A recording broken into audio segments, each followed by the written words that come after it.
Hi friends, welcome to the Ian Khan Show. You're watching an Aftershock special. Today I have with me Dr. Pankaj Vij. He's a medical director, Lifestyle Medicine Global Alliance, and co-founder of CWC Project.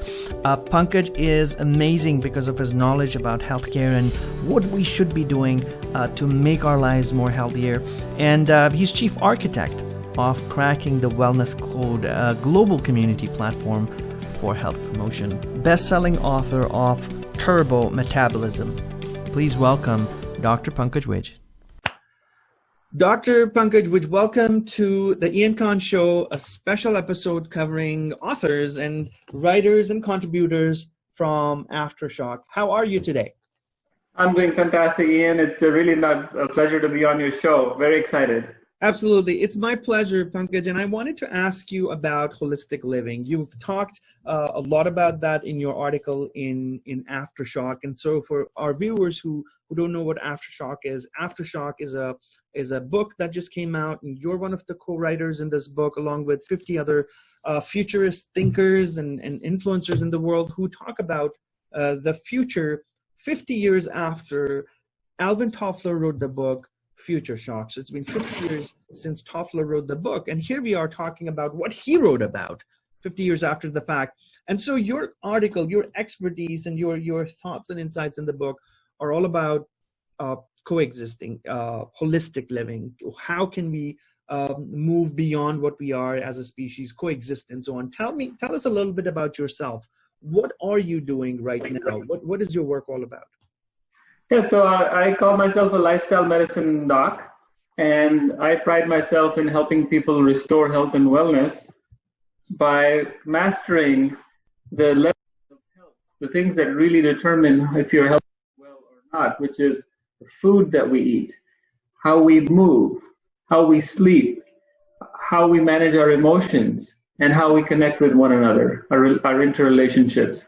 And more, in 20 years of practice in medicine, what I found was that rather than this reductionistic approach of trying to find, the one cause for the problem, it doesn't work like that. The disease is multifactorial, and so is wellness.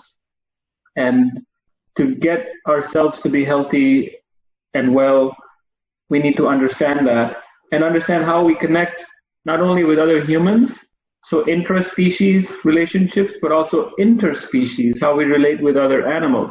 And Ian, we're recording this in April of 2020. We're in the midst of this coronavirus pandemic, the COVID-19 pandemic. And it becomes very, very evident that when we don't take care of these connections between species, we can get into big trouble. Absolutely. There's an entire, probably 1 billion people in the world, at least, who more. So here's where I'm coming in from. I think a majority of the world, a long time ago, lived the holistic way of life, whether it's the Ayurveda, it's the Chinese medicine, it's the Greek medicine. And in comes modern science. It makes things faster. Technologies of different kinds come in. Medical breakthroughs come in, drug discovery happens 20, 50, 60, 100 years ago. And we are on this accelerated path of finding the truth and to solve problems and to create medicine. Are we on the right track, or did we lose it? Where are we right now? Well, I think as I wrote in the chapter in the book too, we've made tremendous strides, and we've made, with the discovery of penicillin, for example, that was the first breakthrough, the first antibiotic that we got. And the advent of sanitation, well, we figured out how to provide clean drinking water to people. And I think those were the two biggest developments that came from science and technology and medicine that enhanced quality of life and helped people to live longer. But other than that, on the flip side, a lot of things that we're doing are just putting Band-Aids, right? We're not understanding the solution. We've lost our connection with the earth. We've lost our connection with food production in a way that's sustainable.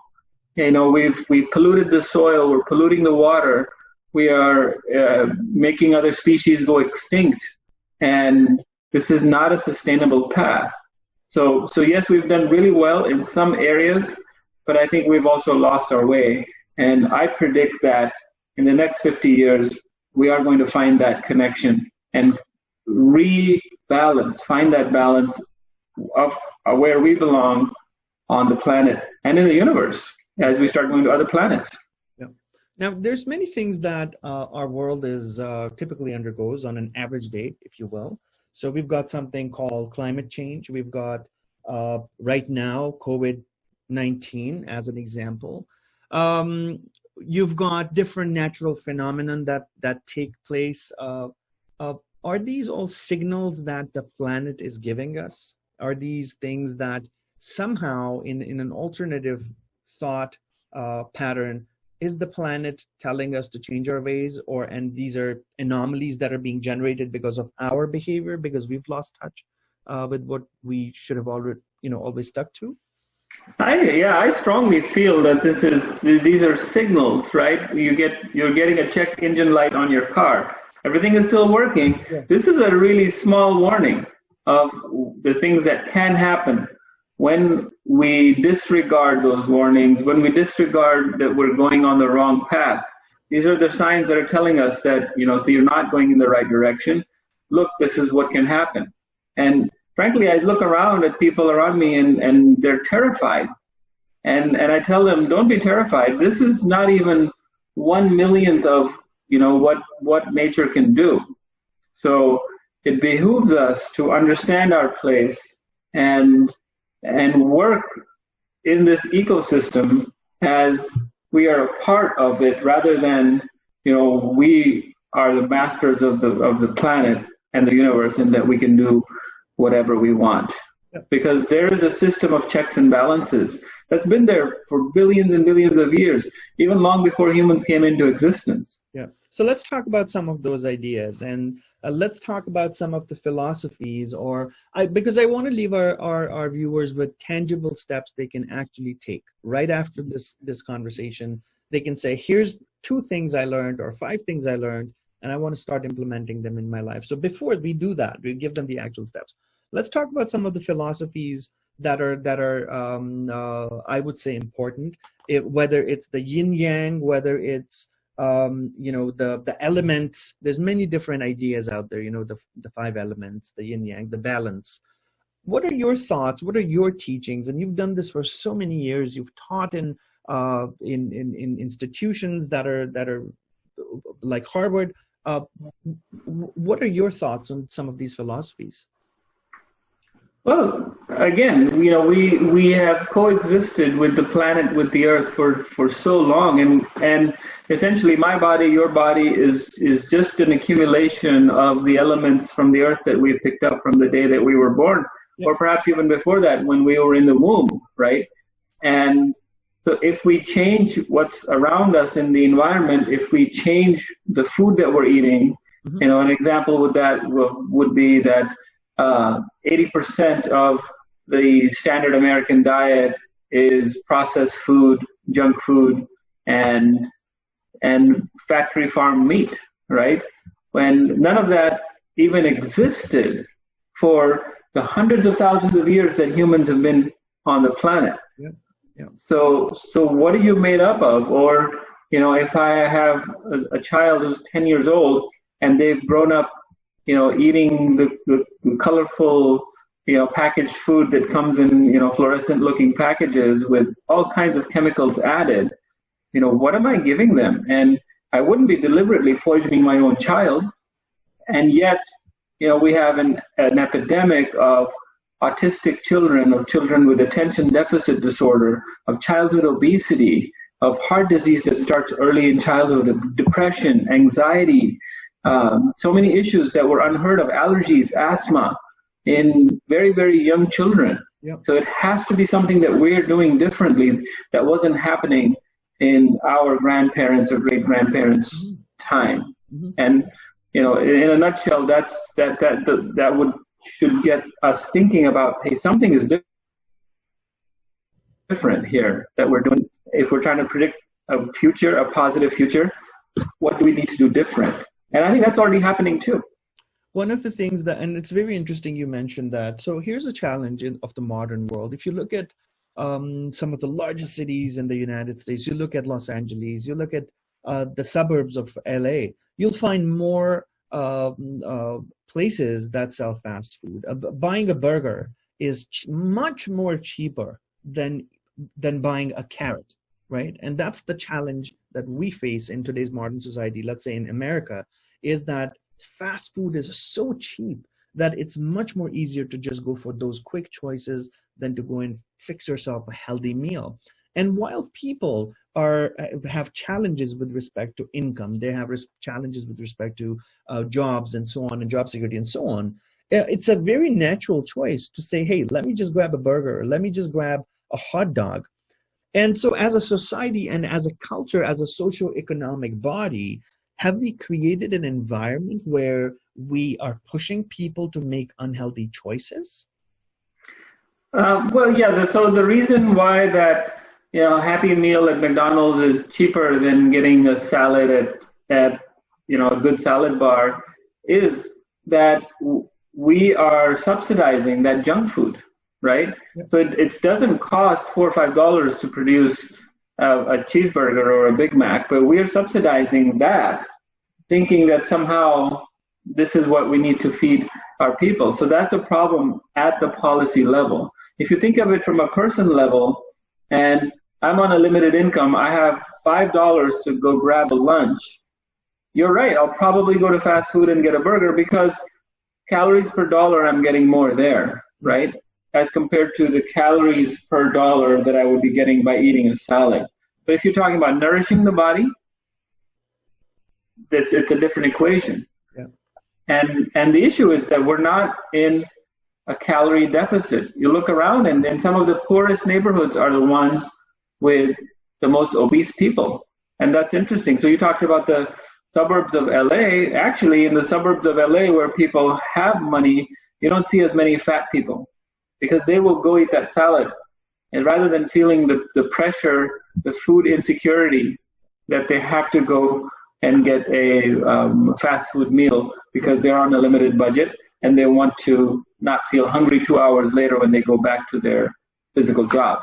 Yeah, I also know a few people who are doing some incredible work by setting up things such as vertical farms. And vertical farms bring fresh produce to areas where there's no greens, there's no food available, that are fresh, food and vegetable deserts, literally.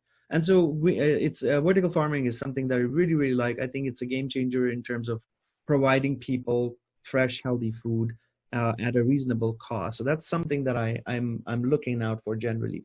There's so much we can talk about. I want to take a couple of points, especially from the book, and talk about them. So you've written, and quoting directly from the book, with the introduction of DNA repair technologies, protein synthesis, and new understanding of the gut microbiome, we are actually on the cusp of making disease, disability, and death optional. And I know some thinkers, innovators, including Naveen Jain, who's the CEO of Viome, the new biome company.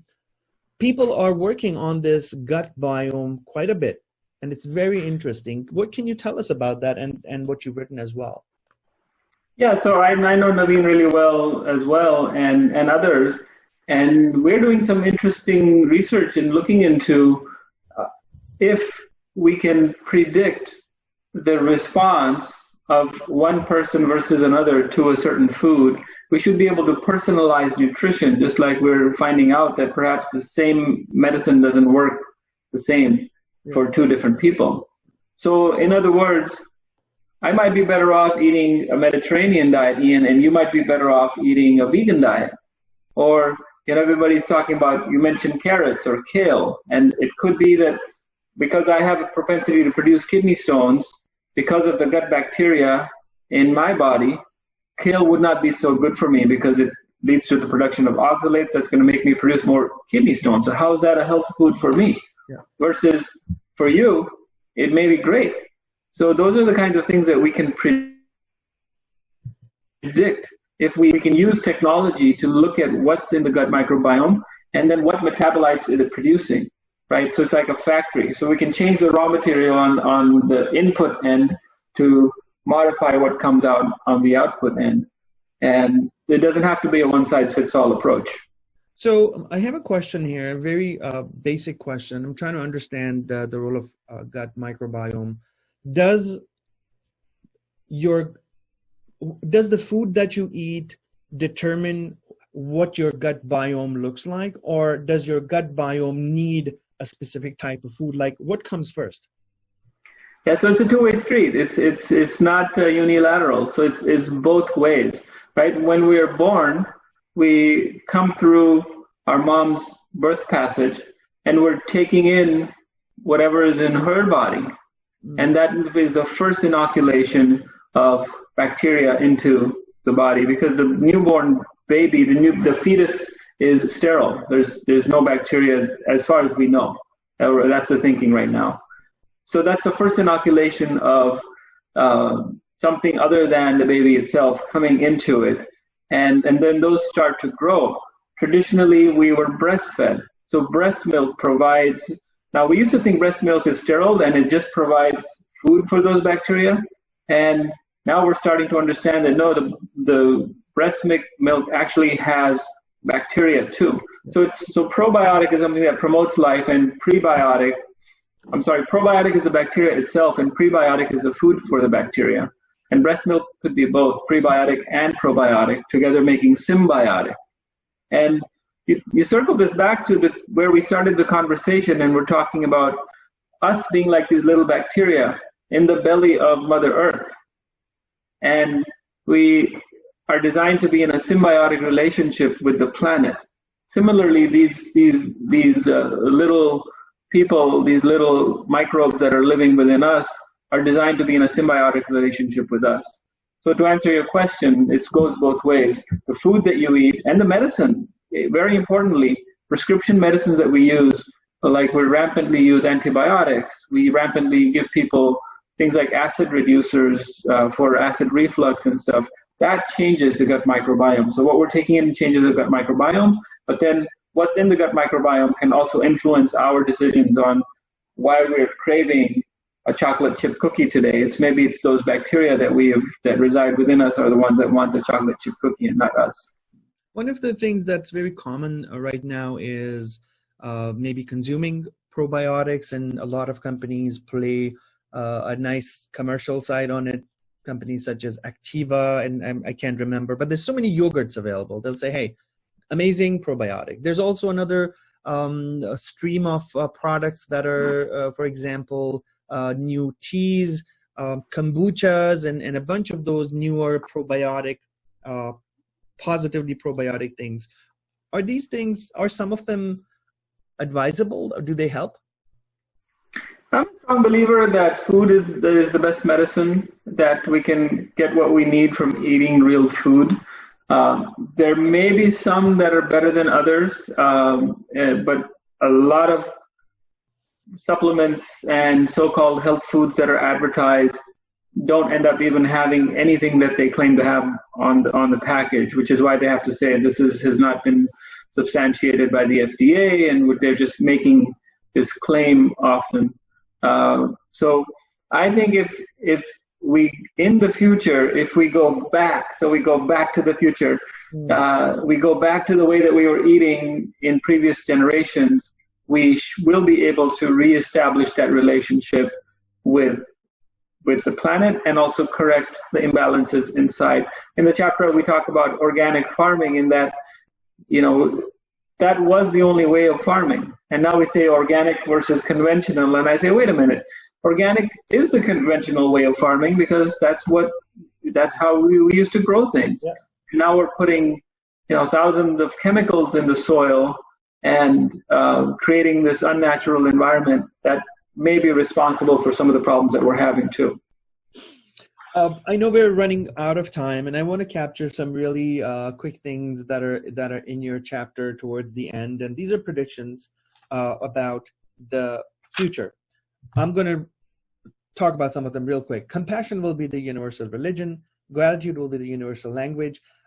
Children will be hailed as the most insightful philosophers. The majority of humans will be vegetarians or pescatarians, which is they will eat fish. All children will practice meditation in school. global cooling will occur and save our planet, and there will be peace on earth. I really, really love some of the things, all of them, all of the things that you've written. And in order to get there, in order to get to this era, maybe 2, 5, 10, 15, 20 years from now, who knows? What are some of the things that we can do right away? Like literally 3 steps, or 5 steps. What is your advice to the world to get to those things, like right away? You know, it's funny, this is already happening right now as we speak in the midst of this pandemic.